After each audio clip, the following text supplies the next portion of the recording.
আর যেই মানুষের অন্তরে আমার মালিকের মোহাব্বত,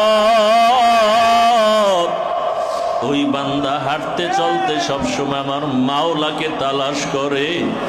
কেমন যেন মৌমাছির মতো গুনগুন গুনগুন করে আওয়াজ। মাওলার আশেকদের মাযহাব বড় আলাদা। ইশকে আশল আস্তে কুচু বড় ফরুক, हर से जुज माशूक बाकी जुमला सू। আরে মাওলার ইশকের আগুন যার সিনার মধ্যে একবার লেগে যায়, যার কলবে আমার মাওলা পাওয়ার যন্ত্রণা শুরু হয়ে যায়, ওর কাছে টাকা ভালো লাগে না, বাড়ি ভালো লাগে না, গাড়ি ভালো লাগে না, দুনিয়ার কিছুই ভালো লাগে না, খানাও ভালো লাগে না। ওই বান্দা খানা খাইতে বসলো ডাকে আমার আল্লাহ। ওই বান্দা ডানে তাকায় তালাশ করে আমার আল্লাহ, বামে তাকায় তালাশ করে আমার আল্লাহ। খাব্বাব রাদিয়াল্লাহু তাআলা আনহু জিহ্বার ভিতরে টিউমারের মতো গোশত। ওমরে ফারুক ডাক দিয়া কয়, এত কষ্ট তুমি সহ্য করেছো? পিঠের জামাটা উঠাইয়া দেওয়ার পরে দেখে ওমর খাব্বাবের পিঠের চামড়া নাই, গোশত নাই, হাড্ডিটা কালো কালো দাগ।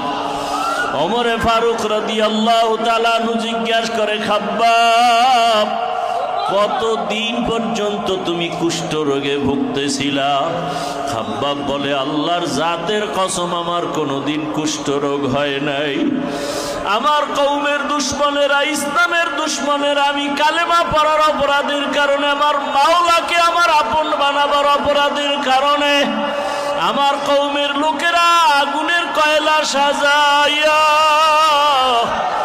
আমি খাব্বাবের জামা কাপড় খুলিয়া চিৎভাবে আগুনের আংটার উপরে শোয়াইয়া আমার বুকের উপরে পাড়া দিয়া হাতের লাঠি দিয়া আঘাত করেছে, আর বলছে, খাব্বাব কালেমা ছেড়ে দাও।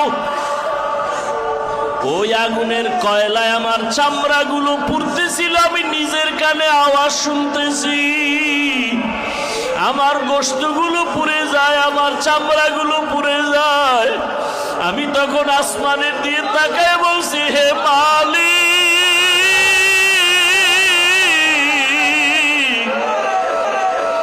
দুনিয়ায় আমাকে কষ্ট দেয়, আগুনে জ্বালায়, সহ্য করা সম্ভব। ও আল্লাহ, জাহান্নামের আগুনে জ্বালাইও না। দুনিয়ার আগুন থেকে জাহান্নামের আগুন কত হাজার হাজার কোটি গুণ তাপের আগুন।